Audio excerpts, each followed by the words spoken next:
یا اللہ دنیا والوں نے تو مزدوری کے لائق نہیں سمجھا ہے، اے میرے پروردگار میں تیرے گھر میں مزدور بن کے آ گیا ہوں، یا اللہ تیرے گھر میں صفائی کروں گا، تیرے گھر میں جھاڑو لگاؤں گا، تیرے گھر کی صفوں کو سیدھا کروں گا، میرے مالک میرے بچوں کی روزی کا انتظام کر دینا۔ روتا رہا، مسجد کو صاف کرتا رہا، روتا رہا، صفائی کرتا رہا۔ شام ہو گئی ہے، گھر جانے لگا ہے، جب سوچا کہ گھر چلوں دل میں خیال آیا یار ابھی بچے جاگ رہے ہوں گے، جا کے کیسے بچوں کا سامنا کرے گا، یہ سوچ کر کے اللہ اکبر اس کے قدم ٹھہر گئے کہ اندھیرا ہوگا تب جاؤں گا۔ جیسی اندھیرا ہوا کہ گھر کے دروازے پہ پہنچا، جیسی دروازے گیا بیوی پہلے سے انتظار میں کھڑی تھی۔ اللہ اکبر، شوہر کو خالی ہاتھ دیکھا، بیوی نے تانا نہیں دیا تھا، نٹھلا نہیں کہا تھا، نکما نہیں کہا تھا، بلکہ شوہر کے چہرے پر جیسی اس نے تھکن کے آثار دیکھے، مایوسی دیکھی، فوراً ہاتھ پکڑ کے گھر میں لائی ہے، بٹھا کر کے پیر دھلائے ہیں۔ اس کے بعد کہتی میرے سرتاج تھک گئے ہو کہ کچھ دیر لیٹ جاؤ۔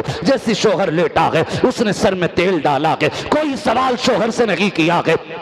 جب لیٹ گیا شوہر، پھر سامنے بستر پہ بیوی لیٹی، لیٹنے کے بعد کہا میرے سرتاج بتاؤ دن کیسا گزرا ہے، مجھے معلوم ہے میرے شوہر آج مزدوری کہیں اور کر کے آئے ہو، ایسے دروازے گئے ہو جہاں سے مزدوری کا پیسہ نہیں ملا ہے۔ اللہ اکبر، اتنا سننا تھا، شوہر کی آنکھ میں آنسو آ جاتے ہیں۔ شوہر کہتا اے میری شریک حیات، آج میں نے اس کے دربار میں نوکری کی ہے جس کی بارگاہ میں دیر تو ہو سکتی ہے اندھیر نہیں ہو سکتی ہے، میں نے کائنات کے سب سے بڑے بادشاہ کے دربار میں نوکری کی ہے۔ اللہ اکبر، کہا کل کہاں جاؤ گے، کہا کل بھی اسی کے دربار میں نوکری کروں گا۔ اللہ اکبر، کل پھر گیا، پھر مسجد میں صفائی کی ہے، شام کا وقت ہوا ہے، پھر گھر آیا ہے، بیوی نے پھر استقبال کیا، کہا آج بھی مزدوری نہیں ملی، کہا آج بھی نہیں ملی ہے۔ اللہ اکبر، بیوی اگلے دن جب تیسرے دن رخصت کرنے آئی ہے، کہتی میرے سرتاج جا تو رہے ہو، میری بات سن لو، تمہارا مالک چاہے کتنا ہی بھی اچھا ہے، اس سے جا کے اتنا کہہ دینا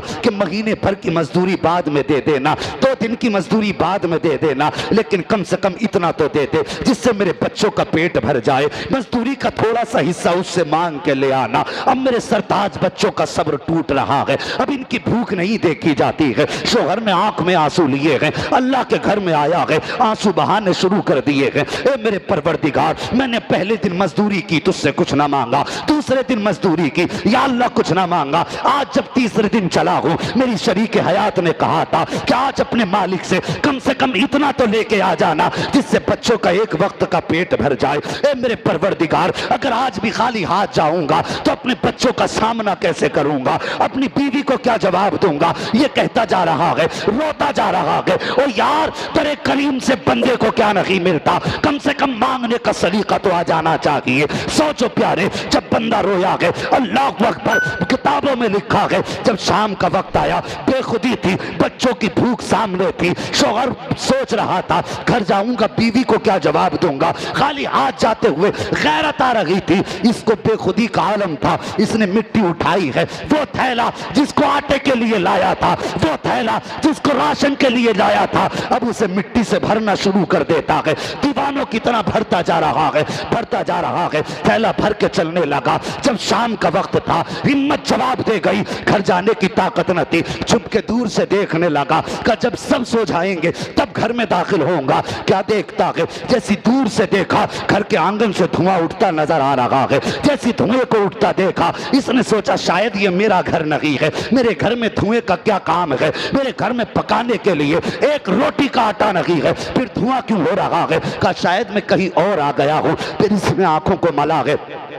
قریب آیا، آ کے دیکھا گھر تو میرا ہی ہے، پھر اس نے دیوار نیچی تھی، جھانک کے دیکھا، کیا دیکھتا ہے؟ چولہے پہ پکوان چڑھے ہیں، گھر میں کھانا بن رہا ہے، آیا بڑی تیزی سے دروازے پہ، دستک دی ہے، فوراً بیوی دوڑ کے آئی ہے، بیوی نے دوڑ کے شوہر کا استقبال کیا۔ شوہر کہتا شریک حیات بتاؤ تو صحیح یہ پکوان کیسے ہیں، یہ چولہے میں آگ کیسی ہے، یہ خوشبوئیں کیسی ہیں؟ کہ شوہر ابھی نہ پوچھ، آ میرے ساتھ آ۔ ہاتھ پکڑا کے بیوی نے شوہر کا اندر لے کر کے گئی ہے، جا کر کے کیا دیکھتا ہے کہ پورے کمرے میں کھانے کے سامان کا ڈھیر لگا ہوا ہے، سامان کا ڈھیر ہے۔ شوہر کہتا بیوی یہ کیا معاملہ ہے، بات سمجھ میں نہیں آ رہی ہے۔ تو بیوی نے کہا تھا سرتاج تمہارا مالک کتنا اچھا ہے، تمہارا مالک کتنی اچھی عادت کا ہے۔ کہا کیا بات ہے؟ کہا جب تم گئے ہو تو پیر سے اس نے اپنے نوکر کو بھیجا تھا اور یہ سارا انتظام کر کے دیا ہے۔ کہا اچھا؟ کہا کچھ اور بھی کہا ہے؟